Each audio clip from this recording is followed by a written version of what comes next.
it.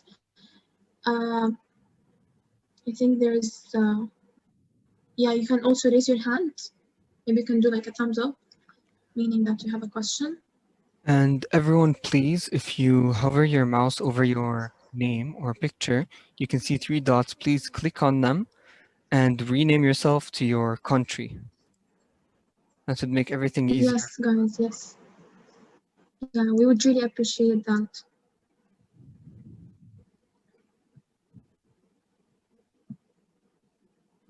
Okay. Okay, so we'll begin with a short training. And this is not all the MEN is doing it. It's only us for you guys since you asked for it and you need it. We're just going to do a quick refresher for everything. And over here we can see the rules of communication. First of all, you can't use personal pronouns. You must refer to yourself in third person, as in I will say, for example, the delegate of Japan states that this and that and this and that. And here we can see everyone was asked appropriately, of course. If you start treating everyone else like they're your friend, like they're your brother, you can do that, but to an extent, because we must respect each other's and treat each other's as we're different delegates from all over the world. And microphones should be muted unless asked to unmute. You should always mute yourself in the main conference in case there's a background noise that's going to annoy us or disrupt the entire conference. Unless you are, to speak in this general speaking list, in debates, resolutions, and so on and so forth. Cameras should always be turned on. I can see that you guys aren't exactly comfortable with that yet, but yeah, I guess you're gonna have to open it in the main conference. Any misbehavior will be tolerated. Insulting is prohibited. You're not allowed to insult anyone. Disrespecting is not allowed. Flirting is strictly prohibited. We do not allow that. It's not acceptable. Now, Ibrahim, before we move on to the dress code, I just want to note out something. Till now, how many delegates do we have? Right now we have 6. 6 delegates, okay. So, okay, delegates, as Ibrahim said, please name yourself according to your country. Secondly, I just want to tell you that only the UNICEF committee is doing this second mock session. Only the UNICEF committee is doing this revision of the MUN rules. So, and as you know, everyone is fasting now. Please be active with us. Try to ask questions instead of, feeling lost during the actual conference. We would really appreciate that from you. Also, in addition to that, we have been working on the MUN since like four months, I think.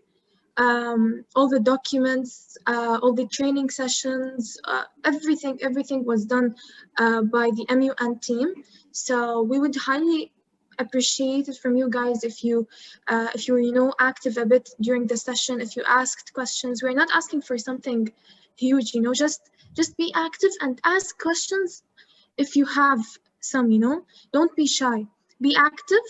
And whatever we are doing now is to avoid any obstacle during the actual conference, during the actual MUN, because during that conference we have a schedule that we will be following in day 1, day 2, day 3, so we can't waste time. That's why we did this. We did the first mock session, and now we are doing the second one, and only the UNICEF committee is doing that, because us as chairs, we understand that you guys are new to the MUN, you're new MUNers, and most of you are in grade 9. So that's why we decided to do all of that. As I said, ask questions. Please ask questions, okay? Thank you. Okay. Sorry for interrupting, Ibrahim. No, it's fine. Oh, I just want to stress on the point where you should ask questions, because if you ask questions, that shows where your weaknesses are. And if you tell us what your weaknesses are, we can turn them into strengths, and you'll just be a better delegate in general, all around. And now the dress code. All delegates must be in proper attire. Don't come in your underwear, please. And you should wear a suit with tie or kandoras, and that's for men. And you can wear formal or smart casual for women, or you can wear abaya. And for women, skirts should be below the knees and shoulders must be covered. Okay, so what's a position paper? I hope most of you know by now, since the deadline's in 7 days. A position paper is a short paper that basically includes your background information about the topic being discussed, your country's stance on the issue, and possible solutions. Writing the position paper is a requirement, but it will also better enhance your understanding of your country's policies.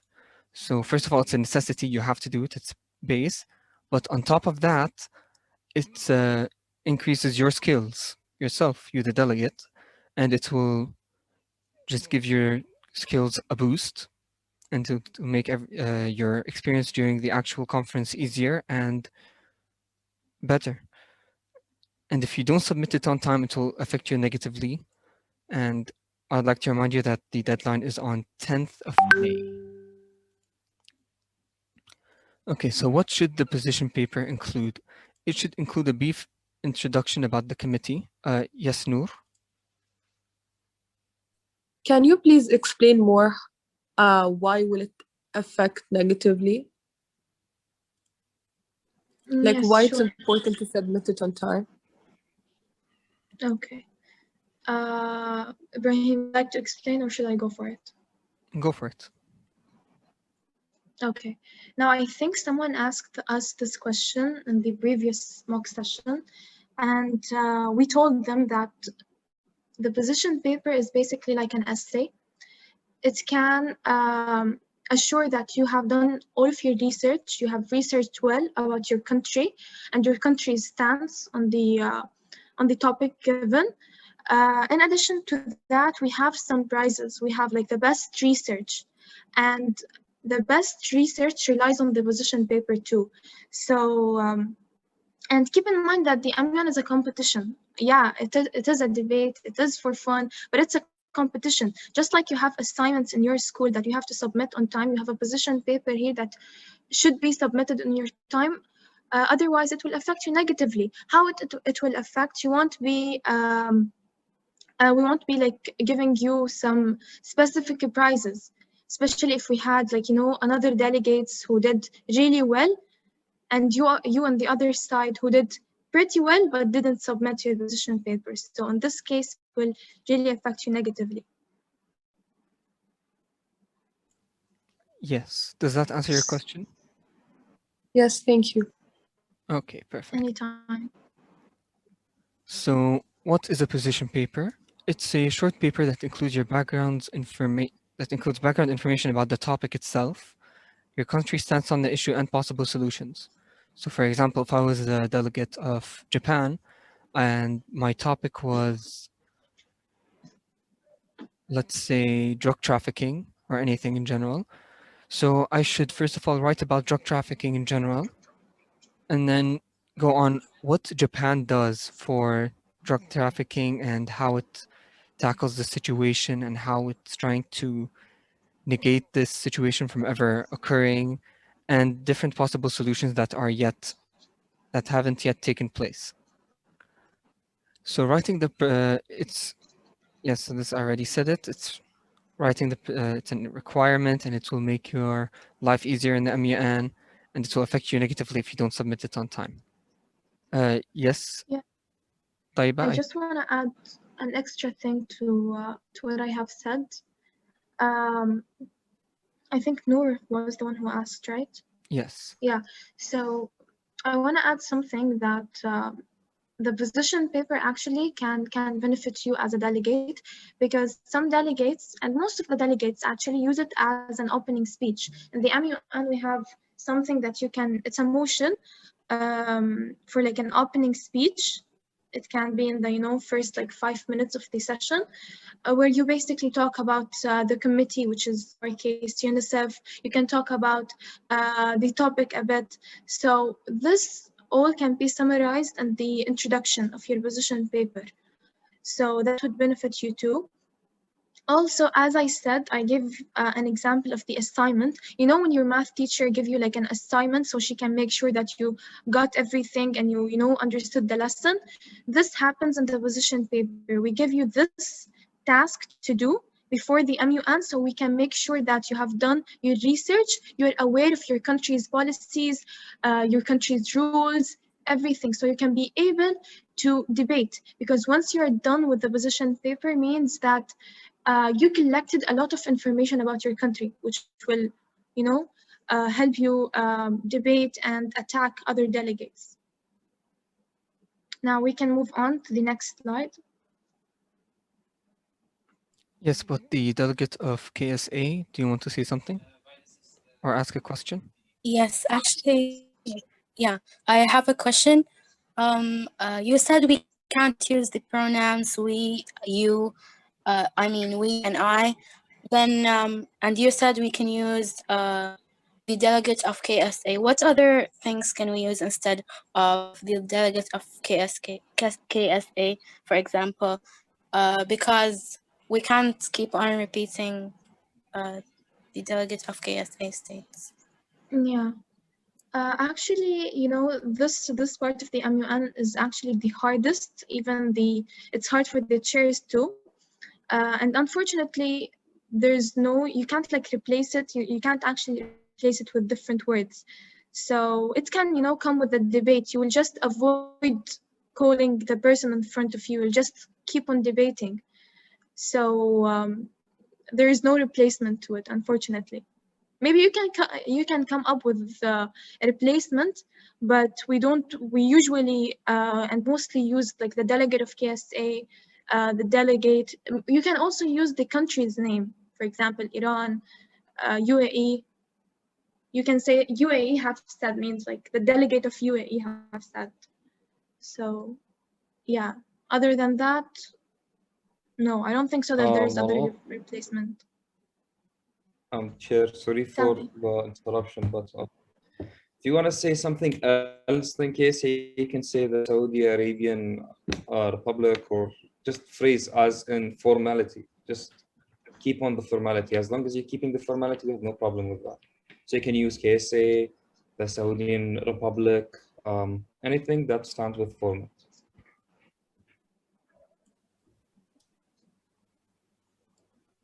Yes. So, yes. Did we answer your question, Delegate of KSA? Yes, thank you.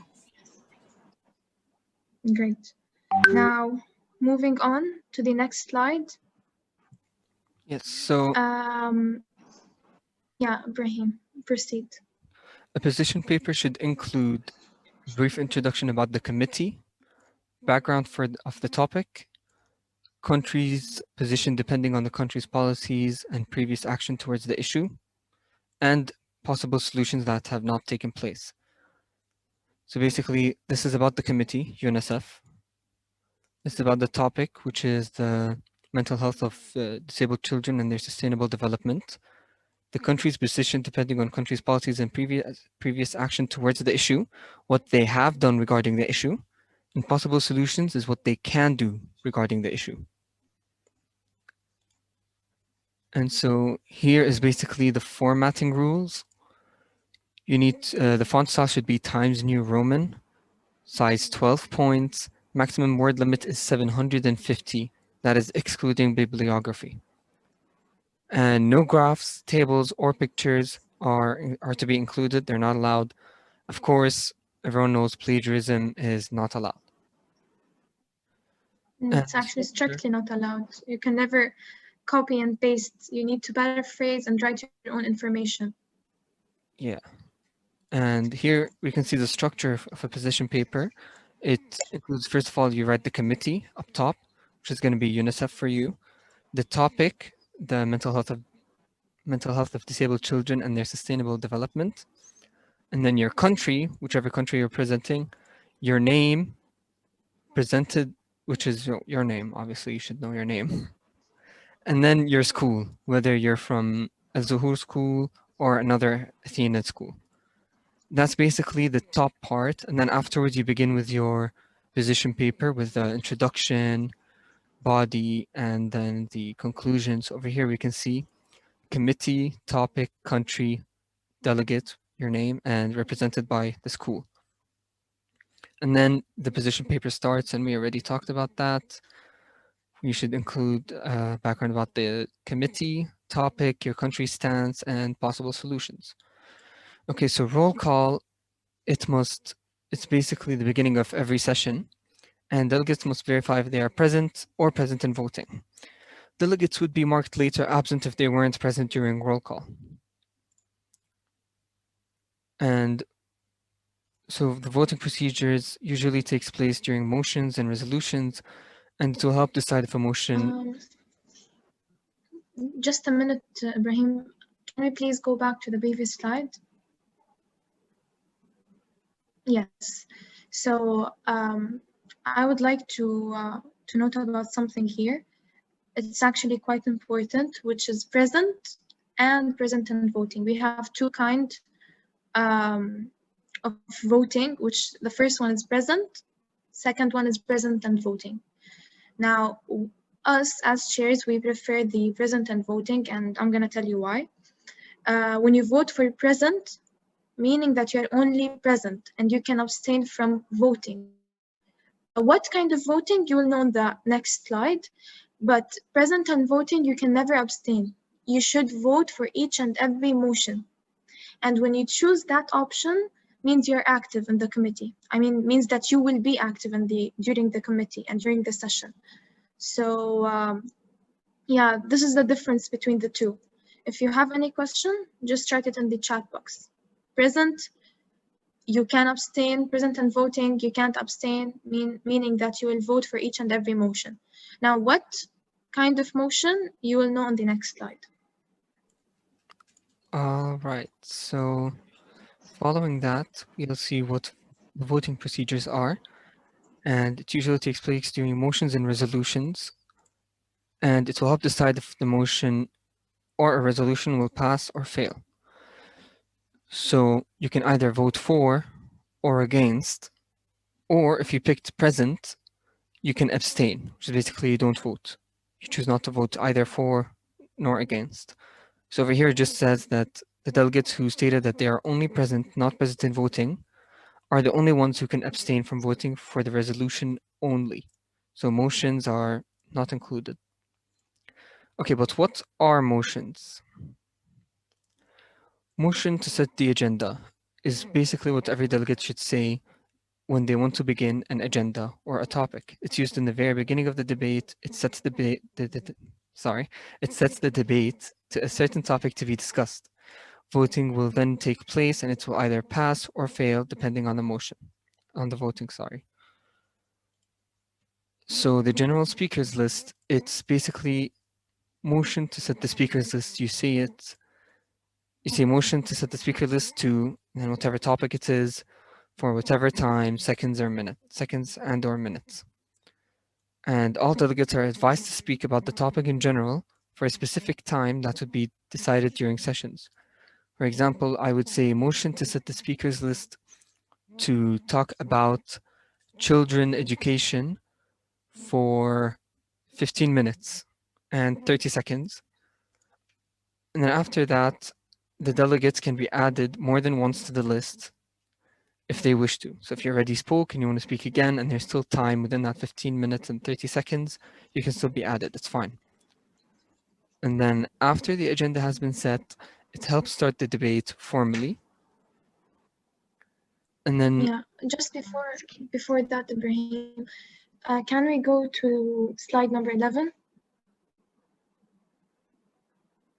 Yeah, so I'm just going to elaborate more and give some examples. In motion to set the agenda, as Ibrahim said, it's just used in the very beginning of the debate. Here you can vote. I was talking about present and voting.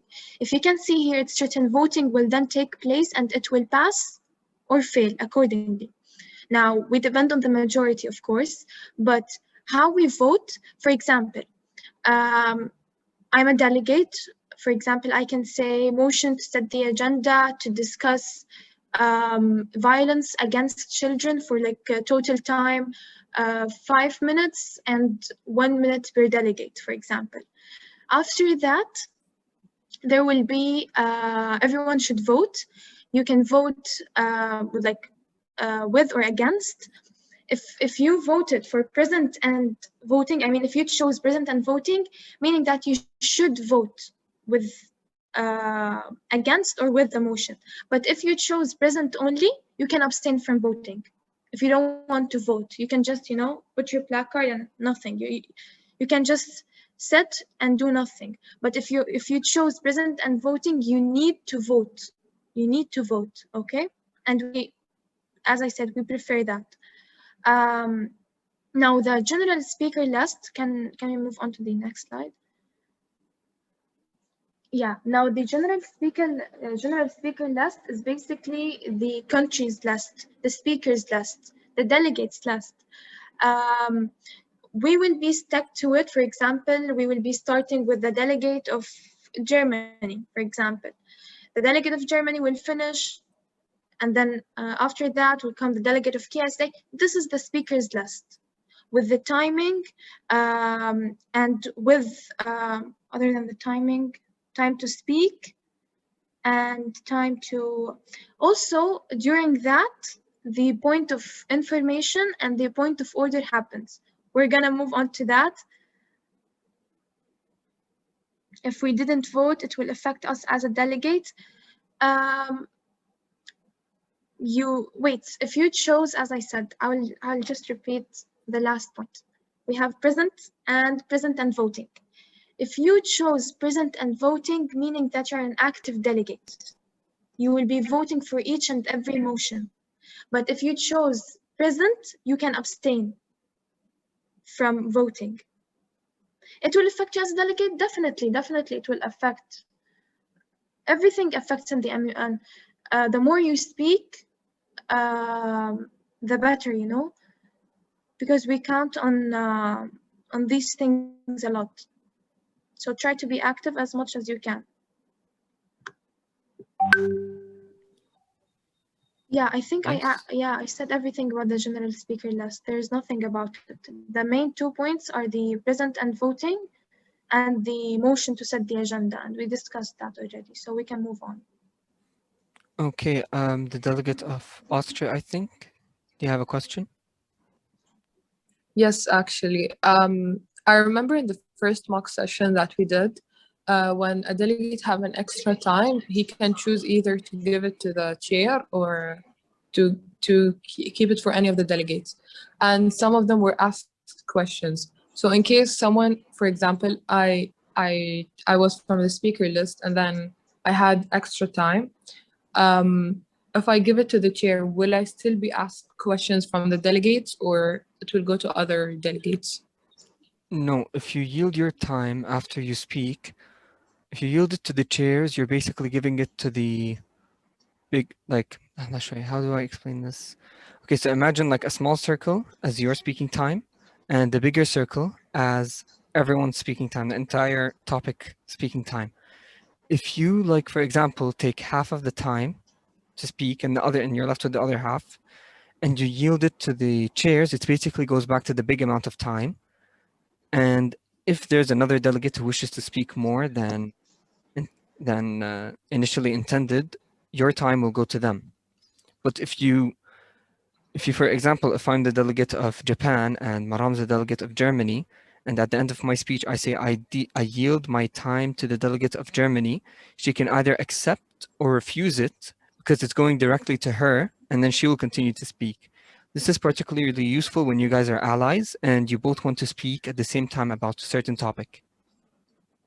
Yeah, when the delegate wants to defend you, and it usually happens in the resolution time, the very last day of the MUN. Yes. And did we answer your question? Yes, thank you.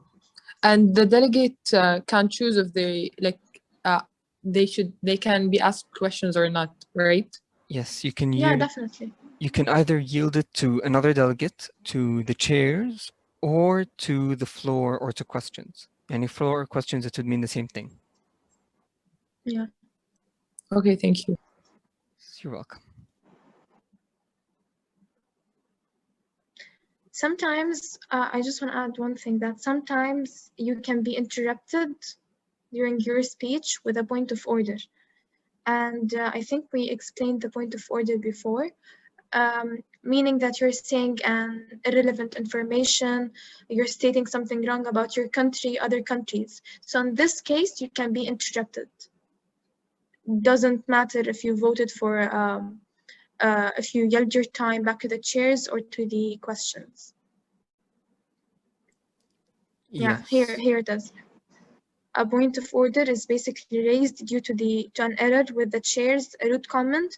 It doesn't usually be raised due to a root comment.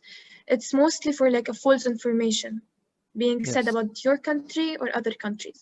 So hopefully we won't see any rude comments in our committee. Yeah, hopefully. And we were here. I just want to note that there's approximately a minute and a half left for the meeting.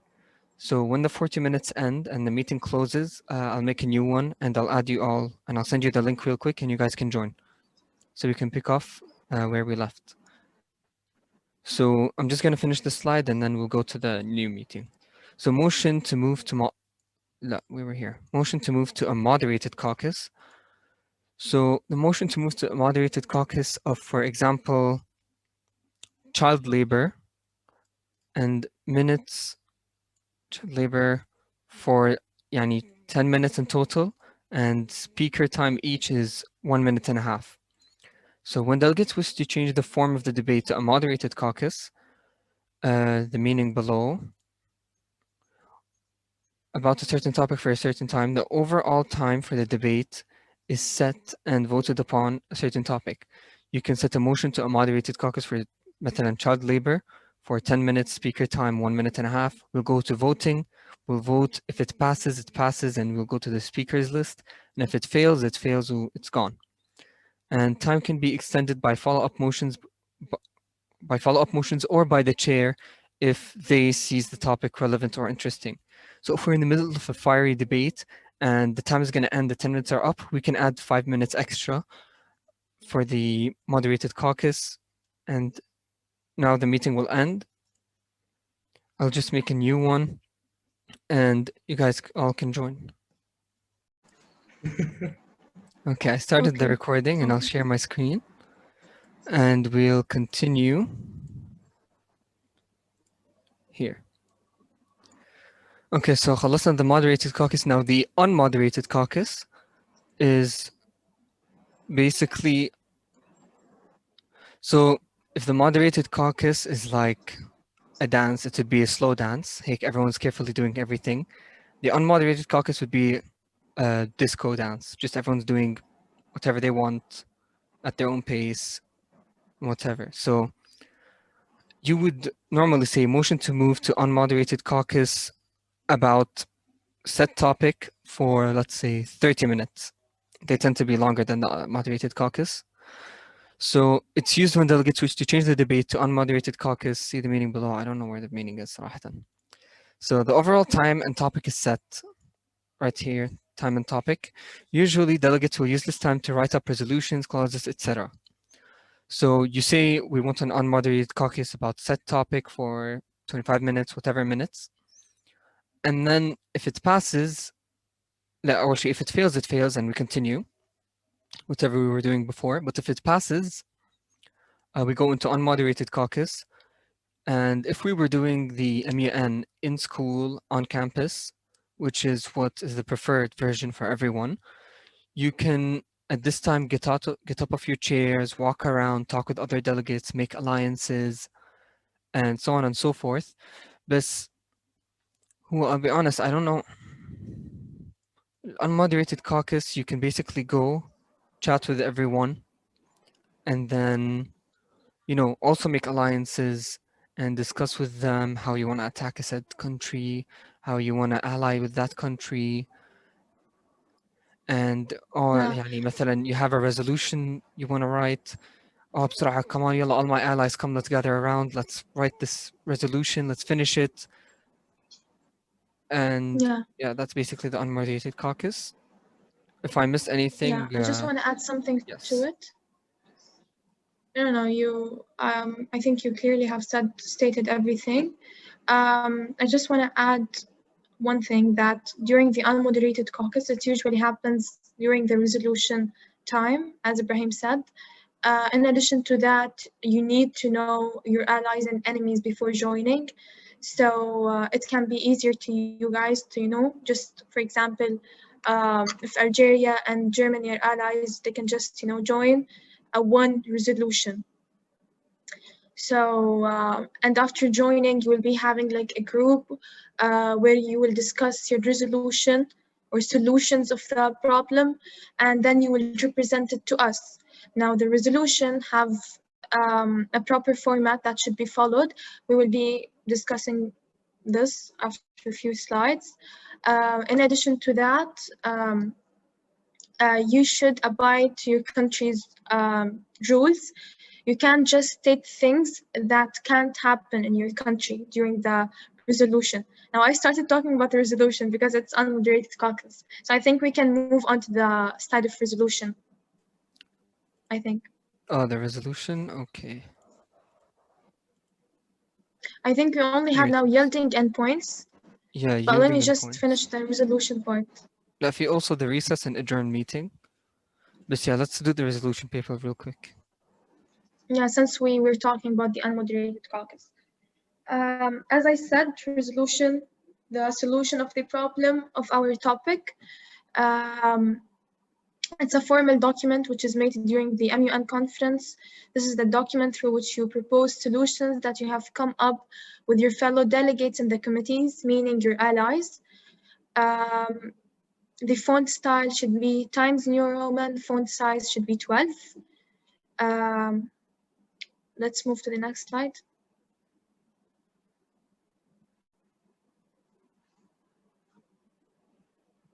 Yes. Now the pre-ambulatory clauses are basically clauses. But the delegate of US has a question, I assume. Yes, sure. I do. About the resolution paper, is it a must to have an ally to do it with you? It's either gonna be your allies or countries that you're neutral with, because you can't do a resolution on your own. It's gonna be 2 blocks, 2 teams. One is gonna be for, one's gonna be against. Yeah, for example, US and Iran can't do one resolution. You can't gather on one resolution because you're enemies. As Ibrahim said, if you're not allies, you need to be just, neutral. You don't have any problems. The delegate Did you answer your question?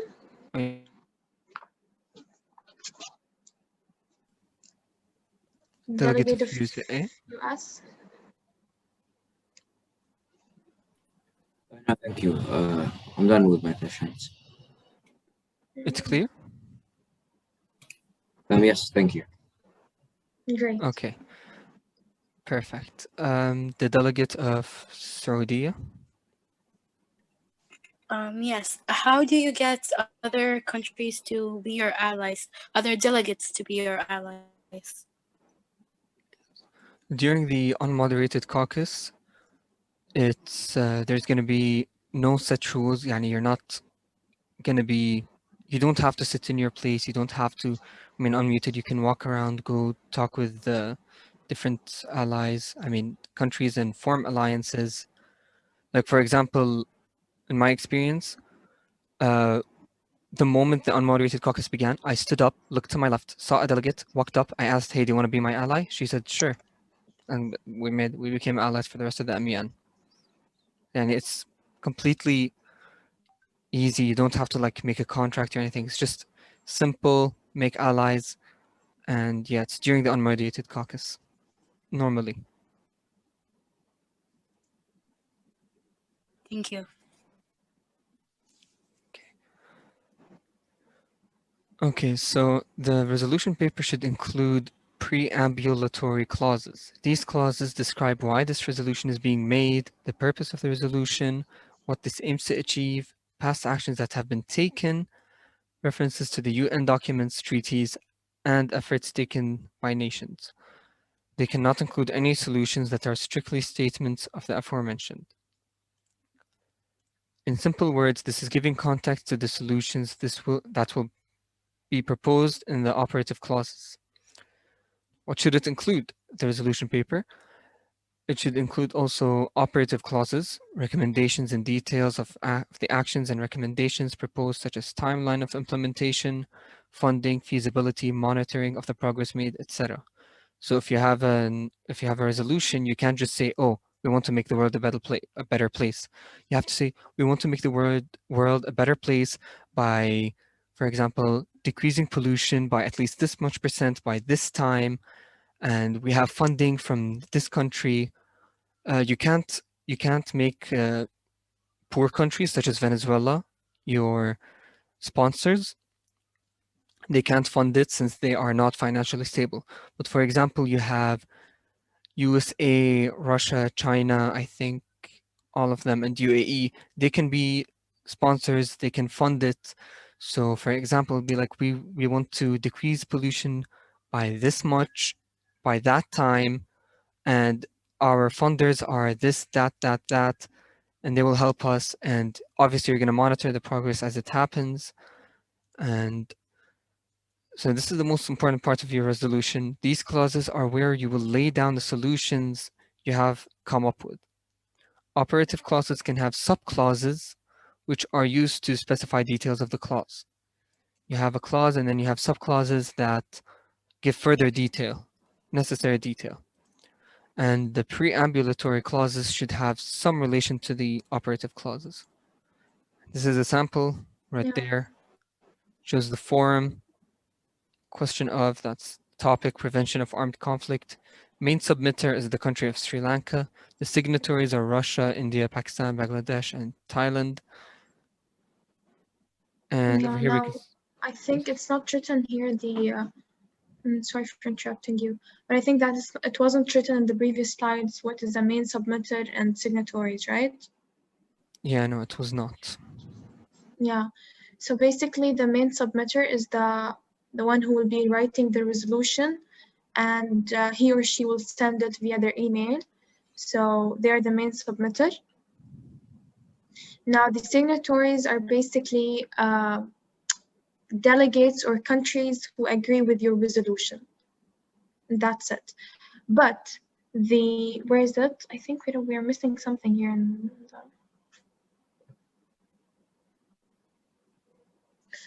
Yeah, sponsors. Where are the sponsors? Yeah. The sponsors are basically people who will explain the resolution. They will explain each and every thing in the resolution. And the signatories will just vote with this resolution. Now, the maximum number of sponsors are 3, usually 3 or 4 maximum, depending on the number of group of delegates and the resolution. But it's usually 3 or 4 maximum. Yeah, that's it. Here, this picture is very actually beneficial because it shows you the format of the resolution paper, and in the previous slides we also showed you the format of the position paper. So please check them out before sending your position and resolution paper. Okay, so just before we start the mock session, I'm just going to go over the points just quickly. So there's the point of order. It's if there's an error or a rude comment made or false information said. Point of personal privilege, that if in case like in school, if you're cold, you can say point of personal privilege. Can someone like decrease the AC or increase the AC? So if in case you're, uncomfortable with the surroundings, basically the room. Point of information is a point raised when a delegate wishes to ask another delegate a question. So you can't, and it must be stated as a question. You can't say point of information, the delegate of Japan مثلا, what you're saying is wrong. That's not a question, it can't be accepted. But if you say Delegate of Japan, point of information, the delegates, the chairs say, go ahead. You should ask for a request, yeah. Yeah. Request to follow up and request for the point of information, which is done basically by raising your placard. You won't be writing anything down. You need to raise your placard, in our case, maybe your hand, and then say point of information. Wait, in the point of order, you just raise your placard up high and say point of order. You need to say it loudly, point of order. But in the point of information, when the delegates leave the floor for questions, meaning that you have some point of information, you'll just raise your placard and wait for the chair's permission. You can't just speak. You should wait for the permission. And then state your question. You need to end up your speech with a question, a clear question, in order for the point of information to be accepted. Yes, and then other than that, there's the point of parliamentary procedure or point of inquiry. That's in case you have a question about the MUN itself. Like, for example, you want to say right point of order, but you forgot which one it is. So you raise it to say point of inquiry, the chairs grant you permission, and then you ask, what does the delegate of Japan have to say if they want to مثلا point out an error made by the chairs? The chairs will answer point of order, answering his question. And yeah, or like in case you forget what a moderated caucus is, we can just answer your questions. We're here for you always. The last one is right of reply written motion. That's in case if you were, for example, insulted, if you feel like you were insulted, you say this, right of reply written motion. Hopefully this will never occur in our committee. And if it's granted by the chair, the delegate is given a certain amount of time to address the committee. This is a written reply sent to the chair. It is at the chair's discretion whether it passes or not. There is no right of reply to a right of reply. To a right of reply. Yes. Yeah. I just want to elaborate on this one.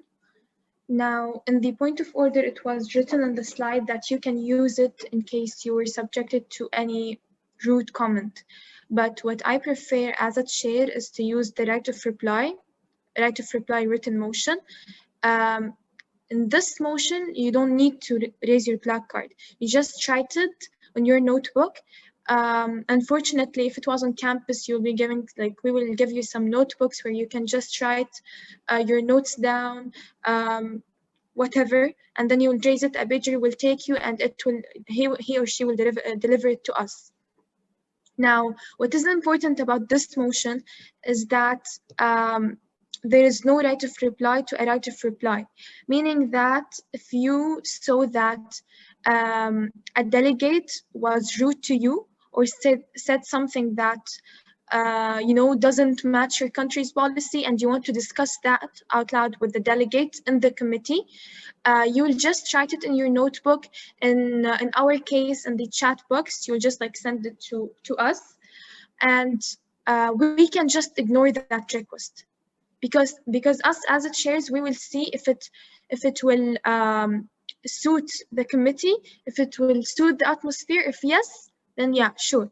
And we are also restricted to time, so we will check all of that, and then we will reply to you, or we'll just ignore it. If we ignore it, means denied, basically. Yes, and with that, that's basically the entire PowerPoint gone through. So I'll stop sharing for a second. Okay, delegates. So we actually have sad news now. Unfortunately, we have a very few number of delegates in the meeting. We expected more than 10 to join, or more than even 12 to join. So as a result, we won't be doing the mock session. We want to show you how actual MUN can be, how the motions, attacks, point of information, point of order can be, but all of that can happen in the presence of the delegates. And in their absence, it's too hard to, you know, mimic an actual conference or an actual session. So as I said, if you have any question, open your mic and say your question, because we will be ending our session early today. It should finish at 4:30, but we're not going to do any mock session. And I said the reason. So kindly, if you have any question, just say it.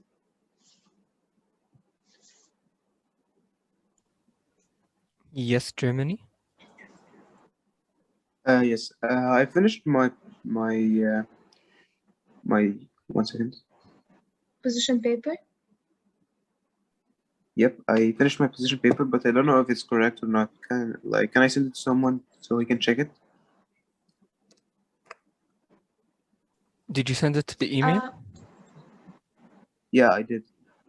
Okay, I'll check it after the meeting and I'll reply to you and tell you if it's right or wrong. Yeah, Okay, but unfortunately, delegate, you can't resubmit it. It's our pleasure to check it for you and we will proofread it. In case you have any mistake, we will update you, but you can't resubmit it. Okay, thank you. Don't worry, it won't really affect, because I think it's your first experience, right? Yes, this is my first time. Yeah, it's okay, don't worry. We will read your position paper and update you. As I said, you can't resubmit it, and that won't affect you negatively because you submitted on time. Okay, thank you. Most welcome.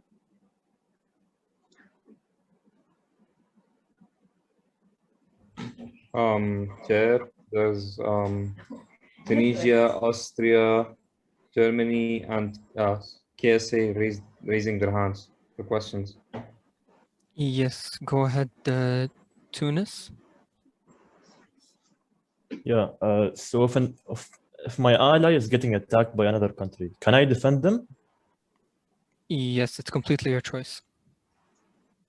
Right, Only just if they another thing. yielded their time back to you. Only if they yielded the time back to you. You can't just stand and defend them. Yeah, I meant Right. that in You relation can to do your one own time. thing. Yeah, You can okay, do sure. one thing, delegate. There's something called point of order. We discussed that a few minutes ago. If you saw that a delegate or a country was stating something wrong about the country that you're allied with, you can just raise your placard up high and say point of order. Then you can say what's wrong in that speech, what is wrong with that fact. Okay, thank you. Just another thing, I have already prepared like the it's like just a page about the topic of today. So if there's like another delegate that has also prepared like for the topic today, can I do it with them? Okay, nice delegate. Yes, sure. I think we should do that since you are well prepared. Delegate of Algeria, Delegate of Germany, KSA. Same with them. I am also prepared for the mock session. Same, Great, I also great, prepared delegate. for the. Me too. I'm also prepared for the topic. Oh, nice. Okay. In this case, we can do a mock session. We can do a quick mock session. That actually made me happy that you're interested in it and you did your own research. We can start by proposing a motion. So you know how to propose a motion, right? You can just say that a motion, set the agenda, say the topic, the total time, and the time for each delegate. So if you want to propose a motion, first of all, let's take the roll call very quickly. Just say present or present and voting. Okay? Ibrahim, if you can just call them out and they will say if present or present and voting. Okay? Yes. Yeah. Let's start. So let me just Open the file. and So if you have it ready, the Excel file, you can Okay. start with the roll call. You can just call the delegates out. Oh, okay, sure. Let me just open that. Yeah. Ibrahim, let's just share your screen to the MUN panel. yes, I'm just Okay, setting it up. so we Yeah, sure. have Hungary, Hungary, whatever. Absent. Looks absent. The Russian Federation. Absent. Algeria. Present and voting? Should we say? Sorry. Yes. Present and voting. Good job. Austria. Present and voting. Okay. United States. Present and voting. Present and voting. Tunisia. Yeah, present and voting.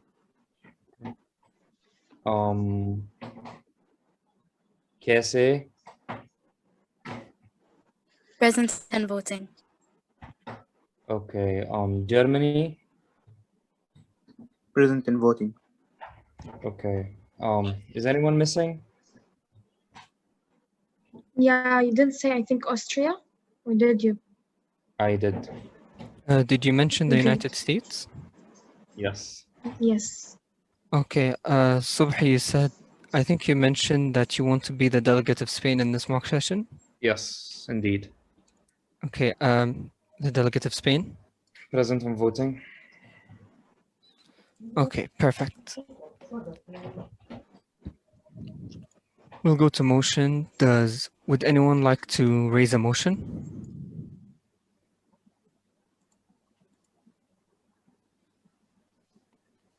Yes, delegates, as I told you, you can propose a motion by saying the topic and the timing, the full time and per delegate. I don't know, for some reasons, I can't see the delegates who are raising their hands. So I don't know if Subhi can see it. Okay. Delegates, can you just open your mic and say your motion? Yes, we have. Okay, Highly the appreciate delegate of Tunisia. KSA. Would you like to raise a motion?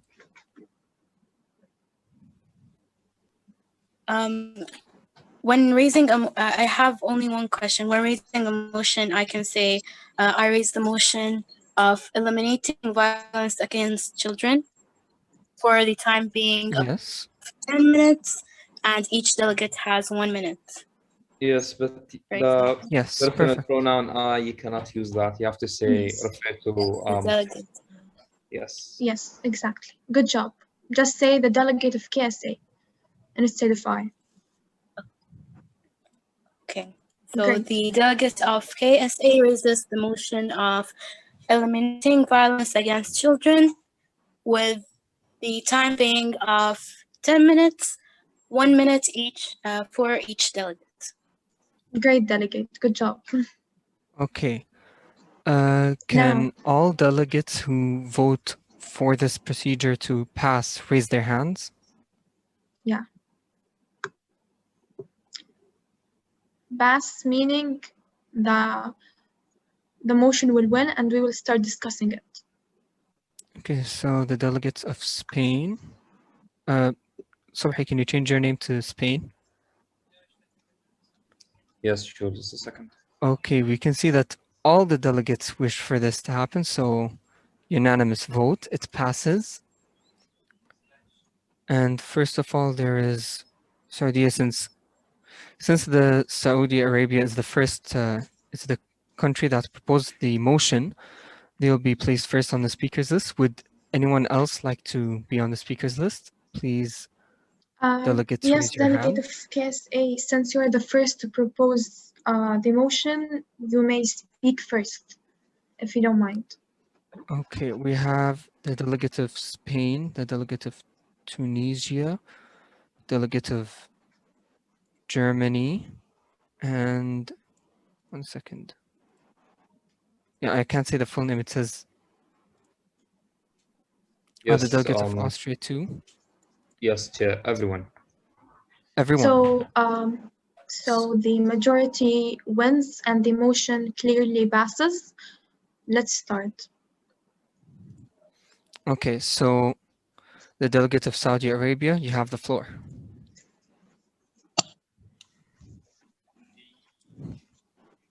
So, as you know, child abuse and neglect have been recognized by all countries, and they draw attention to the steps required to start the children maltreatment prevention programs and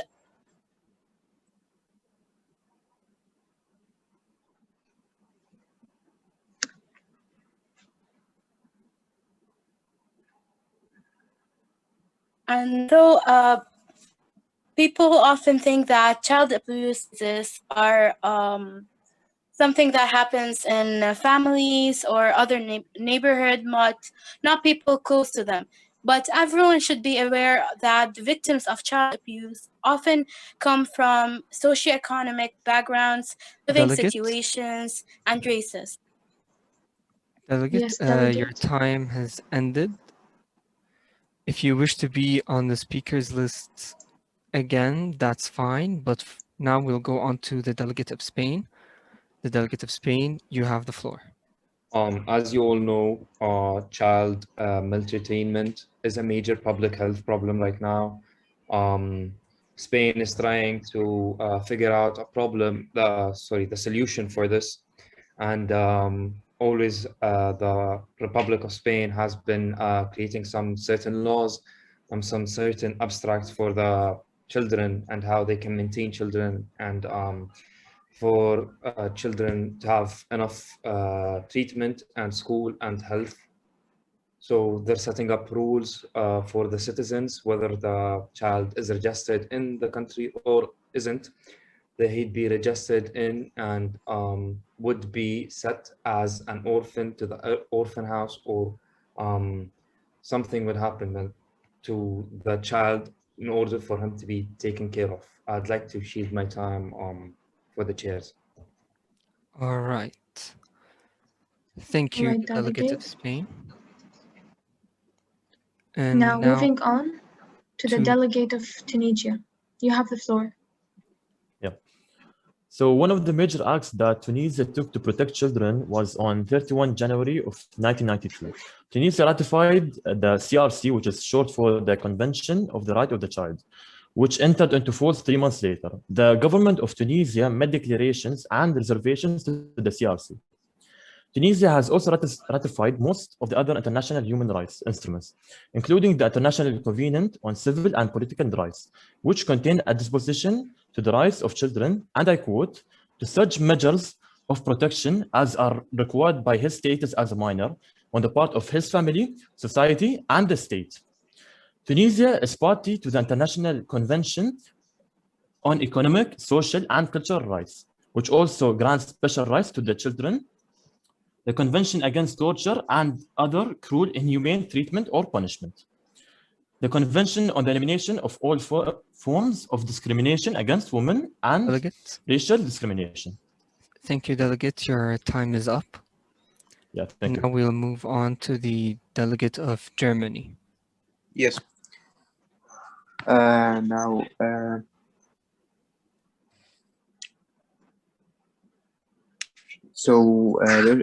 the world right now, there's against the children, there's violence, and Germany started to put laws so they can eliminate the violence and protect the children. Because in Germany right now, right now in Germany, there's not much children. Germany is most of them adults. So Germany is trying to get as much children as they can, so they can so they can get a lot of comments and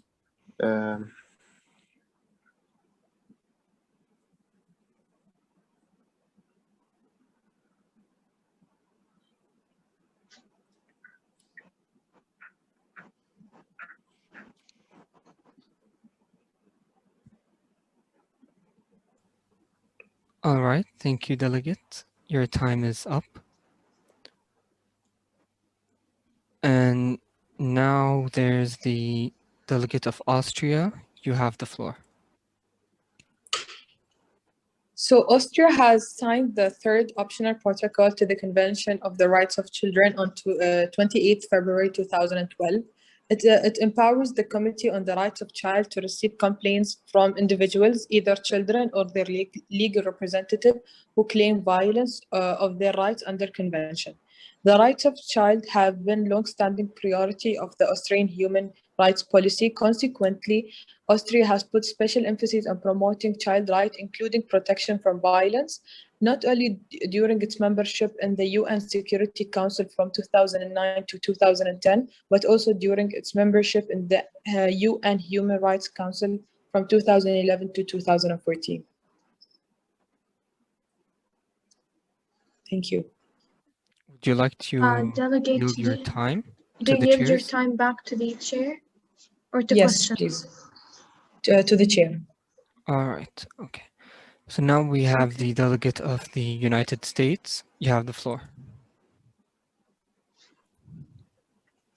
Okay, thank you. Globally, 1 billion children, which is nearly half of the world children, are exposed to violence every year. This violence includes abuse negatively with emotions of violence, including commission sexual exploitations, trafficking, child labor, and harmful practices such as child marriage. The second effect of COVID-19 further increases the risks of violence against children, and in fact, up to 95 million more children will be exposed to physical, sexual, or emotional violence as a result of being associated in an unsafe homes, sent to work, or pushed into early marriage that isn't the life God intended for his precious children. The U.S. has a crucial role in leading the effort to end violence against children. Act Today to get strength effort to end violence against children act introduced in the House. And thank you. Your time is up. And now we have the Delegate of Algeria. You have the floor. Yes. Algeria is trying to be with children in the violence because the most thing for children is to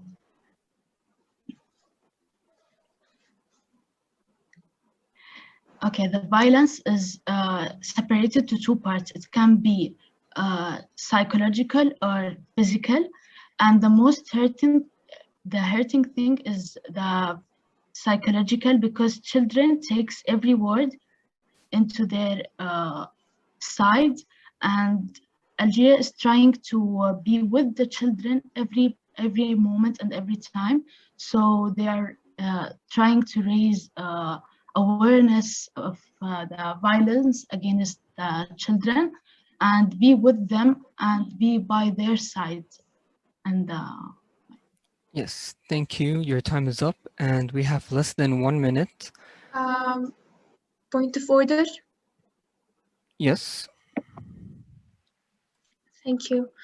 Now the point of order is directed to the Delegate of Algeria. The Delegate of Algeria have stated that Algeria